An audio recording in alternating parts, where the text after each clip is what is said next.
Bonsoir à tous, il est 18h et nous sommes en direct sur Grand Lille TV. Tout de suite un nouveau point sur l'actu dans la métropole lilloise avec pour débuter ce coup de tonnerre au sein du LOSC.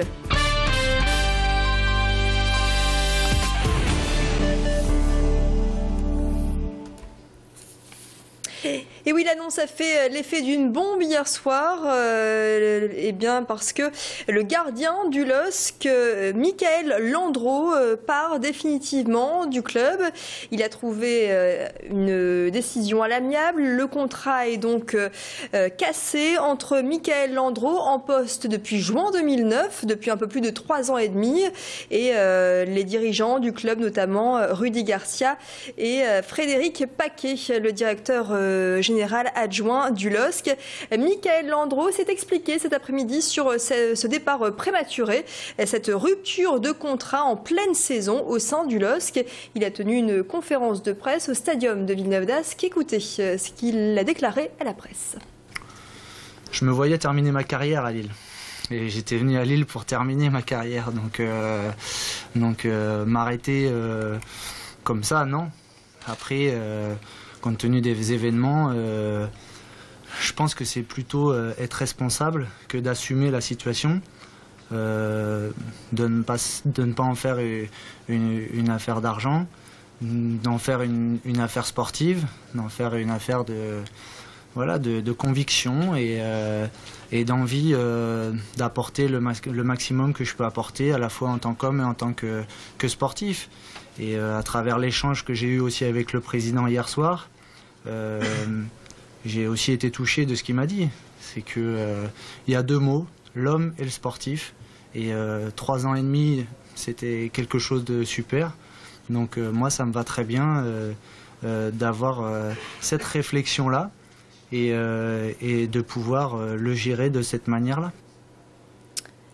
Voilà pour la réaction de Michael Landreau à la suite de cette rupture de contrat en pleine saison, un peu avant la trêve hivernale. À 33 ans, Michael Landreau assure ne pas avoir de piste dans un autre club, français ou étranger. Il se donne quelques mois de réflexion. Steve Elanard va remplacer Michael Landreau pour le match Sochaux-LOSC. Ce sera demain dans le Doubs, un match qui aura lieu donc à 20h. Un peu avant Michael Landreau, cet après-midi, c'est Frédéric Paquet, le directeur général adjoint du LOSC, qui s'est également exprimé en conférence de presse au domaine de Luchin concernant les raisons de ce départ. Ça n'a rien à voir avec le niveau sportif. Le professionnel a toujours été un très bon professionnel. C'est des problèmes personnels, c'est-à-dire que c'est une différence de vision, et voilà. Et donc, on était d'accord sur le fait qu'on n'était pas d'accord, et voilà. Donc à partir de là, après, c'est des problèmes qui regardent les différents intéressés et sur lesquels on ne souhaite d'ailleurs même pas s'étendre. Voilà. Donc voilà, on a acté le fait qu'on n'était pas d'accord. Ces images de la neige ce matin, très tôt, 7h du matin à Tourcoing pour ces images signées Olivier Milleville. Les Tourquenois et les habitants du Nord ont d'ailleurs été surpris ce matin par ces flocons de neige, même si l'alerte orange avait été émise. Alerte qui n'est plus d'actualité à l'heure actuelle sur la métropole. Les intempéries sont derrière nous et le temps va redevenir sec ce week-end, mais les températures vont rester négatives, donc il y a toujours des risques de verglas. Le froid s'est donc installé dans le nord et les premières chutes de neige rappellent une préoccupation majeure pour les services sociaux, les conditions de vie des sans-abri. Le froid, les pénalise davantage. Comment leur venir en aide? Que faire pour que la rue soit moins pénible?